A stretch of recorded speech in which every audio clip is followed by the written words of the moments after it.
के मीडिया पे छोड़ता हूँ। आप ये खोजी पत्रकारिता करिए, पता करिए कितने लोगों ने, बाहर के लोगों ने किस किस डिपार्टमेंट में नौकरियां ली हैं। आप पता करिए कि बाहर के लोगों ने कितनी ज़मीनें यहाँ पे ली हैं। आपने इंडस्ट्री का हालात देखा कि 28,000 पैकेज आया, उसका क्या बना। इसलिए जो मुद्दे हैं लोगों के, उन मुद्दों पे बात करिए, डाइवर्ट मत करिए। एनएलयू में एक आम गरीब आदमी जो दिहाड़ी लेता है, उसने क्या करना जी एनएलयू से? आप बात करिए तो मुद्दों के करिए। हाँ, जिन बच्चों ने लॉ करना है उनके लिए लॉ यूनिवर्सिटी जरूरी है।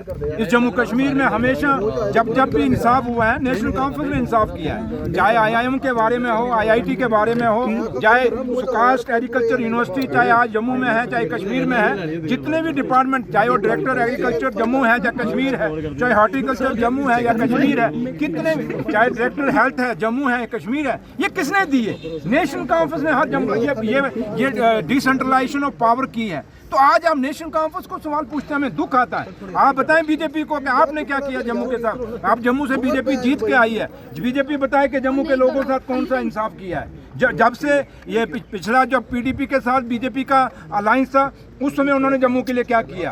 आज जब बीजेपी अपोजिशन में 29 सीटें लेके जम्मू में जीती हुई है, बताए कि इस 1.5 साल में बीजेपी ने क्या किया जम्मू के लोगों के लिए। ये दरबार मूव जो आपका है, आप भूल क्यों जाते हैं? मुझे समझ नहीं लगती आप मीडिया के लोग क्यों भूलते हैं कि आज जब डॉक्टर फारूक अब्दुल्ला साहब पे ये इतना बड़ा एक उनका मर्डर करने का हमला हुआ, अफसोस कि वो लोगों को जितना कंडेम करना चाहिए था जम्मू में लोगों ने नहीं किया।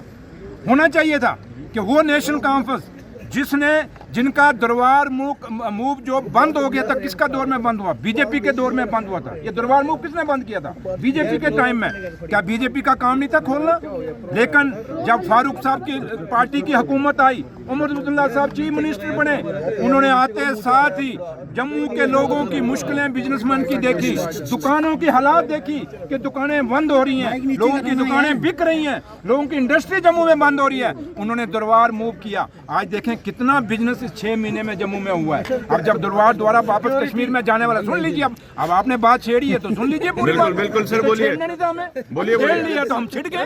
इसलिए बात यह है कि आज जब दरबार मूव जम्मू आने से कितनी यहाँ चहलकदमी बढ़ी, कितने लोगों के मकान किराए पे लगे, दुकानें किराए पे लगी, कितना बिजनेस बढ़ा। ये चीजों की आपको नेशनल कॉन्फ्रेंस को, जम्मू के मीडिया को शाबाश देनी चाहिए। इसलिए आप जम्मू के मीडिया से कहूंगा कि हमेशा जम्मू में नेशनल कॉन्फ्रेंस को ये मत छोड़िए कि जब नेशनल कॉन्फ्रेंस एंटी जम्मू है। नेशनल कॉन्फ्रेंस ने हमेशा जम्मू कश्मीर में इंसाफ किया है और बराबरी का हिस्सा दिया है। इसलिए हम हमेशा जम्मू कश्मीर के साथ हैं। Thank you. गलत है आपके सामने जो डॉक्टर फारूक अब्दुल्ला साहब पे अटैक हुआ, वो क्या था? वो सिक्योरिटी लैब्स नहीं था? आप लोगों ने देखा नहीं है? वो गोली जब चली, हम तो शुक्रगुजार हैं उस रब के, और आप लोगों को भी कितना बड़ा लीडर हमारा बच गया जम्मू कश्मीर में। वो हम तो बचे, लेकिन डॉक्टर फारूक अब्दुल्ला बहुत बड़े कदवर नेता हैं।